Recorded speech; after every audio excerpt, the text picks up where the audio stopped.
જય શ્રી કૃષ્ણ બધાને ને જય માતાજી। તો આજે આપણે બનાવીશું સુવાની ભાજીમાંથી રીંગણનો ઓળો બનાવીશું। એ બી એક આખું ભાણું તૈયાર કરીશું ફ્રેન્ડ્સ। તો જુઓ અત્યારે મારું આ જે રીંગણનો ઓળાનું શાક છે એ તૈયાર થઈ ગયું છે। એ બી ભાજી સાથે તૈયાર આ રીતે કરી દીધું છે। તમે જોઈ શકો છો એકદમ સરસ ભાજી છે, એ ખાવામાં બહુ જ હેલ્ધી છે। તો આજની રેસીપી આપણી રીંગણના ઓળામાં અને સાથે ભાજી ઉમેરી અને આપણે આ સબ્જીને તૈયાર કરીશું। હવે આપણે કાઠિયાવાડી સ્ટાઇલમાં આ રીતે ભાણું એક સરસ તૈયાર કર્યું છે। મસાલા છાશ છે, ગળ્યું અથાણું કેરીનું છે, લસણની ચટણી છે, સલાડ છે અને બાજરીનો રોટલો છે। તો આપણે કાઠિયાવાડી સ્ટાઇલમાં જો આ રીતે શિયાળાની સિઝનમાં બાજરીનો રોટલો બી ખાવો બહુ જ શરીર માટે બહુ જ હેલ્ધી છે। અને વધારે પડતું જો તમે ઓળાનું શાક બનાવતા હો તો એમાં આ રીતે બાજરી અથવા જુવારનો રોટલો અથવા મકાઈના રોટલામાં જ સર્વ થતું હોય છે। તો આજની રેસીપી મારી બાણા સહિત કમ્પ્લીટ તૈયાર થઈ ગઈ છે। જુઓ સલાડ છે અને લસણની ચટણીનો બહુ જ સરસ ટેસ્ટ આવે છે। અને આ રોટલા ઉપર તમે બટર અથવા ઘી બી લગાવી શકો છો। તો જુઓ આ ટાઈપનું ગળ્યું અથાણું છે અથવા ખાટું બી અથાણું, તમે જેવું ખાતા હો એ પ્રમાણે તમે આ ભાણામાં બધું સર્વ કરી શકો છો। તો જુઓ એકદમ સરસ આપણું આ આખું ભાણું જે કાઠિયાવાડી સ્ટાઇલમાં તૈયાર થઈ ગયું છે। ખાટી જે મસાલા છાશ છે અને સલાડ, અને આ રીતે તમે બી આ રીતે ઘરે ટ્રાય કરી શકો છો। તો આજની રેસીપી આપણી કમ્પ્લીટ તૈયાર થઈ ગઈ છે। હવે આપણે આમાં શું વસ્તુ પડે છે એ જોઈ લઈએ। એક વાટકી મેં અત્યારે અહીંયા લીલા વટાણા લીધા છે અને 50 ગ્રામ જેટલી સુવાની ભાજી છે, સરસ આ રીતે ચોપ કરેલી છે। કારણ કે મેં ડબ્બો ભરી અને આ રીતે ચોપ કરીને જ હું રાખું છું, એટલે મેં તમને ડંઠલવાળા ભાગથી કાપીને નથી બતાવ્યું। તો લીલા મરચાં છે, લસણ, ડુંગળી, ટામેટાં અને એક મોટું રીંગણ છે, જે આપણે બજારમાંથી આ રીતે ઓળાનું બનાવવા માટેનું રીંગણ મોટા મળતા જ હોય છે। તો એક રીંગણમાંથી આપણે આ ભાજી રીંગણના ઓળાની સબ્જી તૈયાર કરીશું। તો બસ આટલી સામગ્રી છે, પણ હજુ આપણે આમાં ઘણી સામગ્રી મસાલા ઉમેરીશું, તો વિડીયો સ્કીપ ના કરશો। હવે આપણે આ શાક બનાવતી વખતે પહેલી પ્રોસેસ કરવાની છે કે આપણે રીંગણ છે એને ગેસ ઉપર શેકીને બનાવવાનું છે। તો થોડું તેલ લગાવવાનું છે। આ રીતે જુઓ ઉપર તેલ લગાવશો તો જ્યારે જે રીંગણ એકદમ ચડી જશે ત્યારે આસાનીથી જે એની છાલ છે એ નીકળી જશે। તેલ લગાવવાનું કારણ જ આ છે। હવે બીજી વસ્તુ કરવાની છે આપણે કે ચપ્પુથી એમાં થોડા હોલ પાડી દેવાના છે। ચપ્પુથી હોલ પાડશો તો શું થશે, અંદર જેટલું ચપ્પુ જાય એટલું તમારે આ રીતે અંદર હોલ પાડી દેવાના છે થોડે અંતરે। તો જે રીંગણ છે એ ઝડપથી ચડી જશે, અંદરથી જરા બી કાચું નહીં રહે।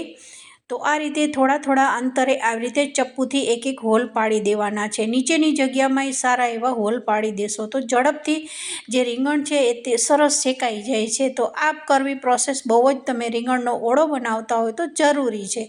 ન કરશો તો કેવું થશે કે થોડી વાર થાય છે, પણ આપણે આ ઝડપથી પ્રોસેસ થાય એ માટે આ કામ કર્યું છે। હવે ગેસ ઉપર રીંગણને ઊભું અત્યારે મૂકી દીધું છે।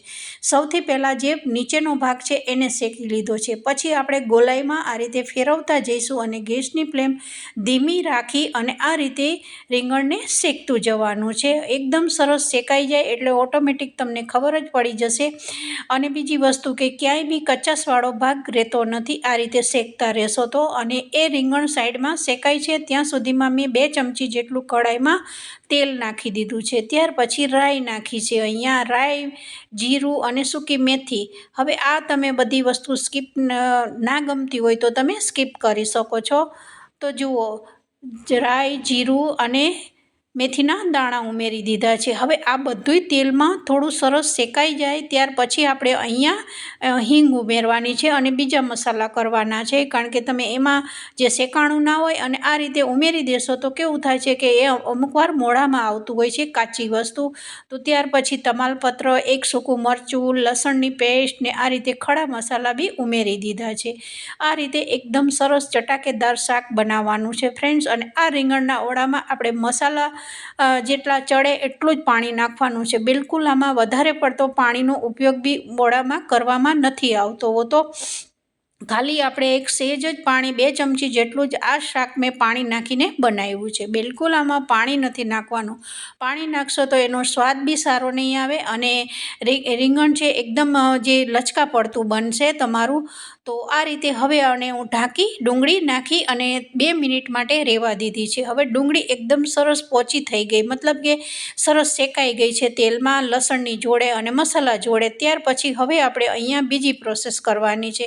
આવી રીતે સ્ટેપ બાય સ્ટેપ બનાવવાનું છે. ત્યાર પછી લીલા મરચાં નાખ્યા છે, સૂકું મરચું નાખ્યું છે અને 2 લીલા મરચાંય નાખ્યા છે, 1 ટામેટું ઝીણું ચોપ કરેલું અને 1 વાટકી મેં અત્યારે લીલા વટાણા લીધા છે. આ બધી વસ્તુને હવે આપણે ધીમી આંચે એકદમ સરસ શેકવાનું છે. અહીંયા કોઈ તમારે વટાણા બાફીને નથી લેવાના, મેં સીધા જ વટાણા કાચા લીધા છે અને વટાણા કાચા નાખી અને તેલમાં આ રીતે થોડીવાર એને થવા દેવાનું છે. હવે એ વસ્તુ તેલમાં થાય છે ત્યાં સુધીમાં રીંગણ એકદમ સરસ થઈ ગયું હતું અને તમે જોઈ શકો છો કે રીંગણમાંથી એકદમ વરાળ નીકળે છે, કારણ કે મારે મસાલો તૈયારી જ હતી થવાની, એટલે હું અહીંયા રાહ જોવામાં તૈયાર નહોતી, કારણ કે મારે મસાલામાં ડાયરેક્ટ સીધું જ રીંગણ નાખવાનું હતું. તો આ રીતે તમે જોઈ શકો છો કે એકદમ સરસ છાલ બી આસાનીથી તેલ લગાવવાથી નીકળી જાય છે. તો એકદમ ગરમ રીંગણ છે અને આ રીતે એને ચપ્પુથી આ રીતે સરસ આમ જોતું રહેવાનું હોય છે, કારણ કે ફ્રેન્ડ્સ અમુકવાર રીંગણ આપણે બાફી તો દેતા હોય છીએ પણ અંદરથી ઈયળ નીકળે છે, એટલે આ રીતે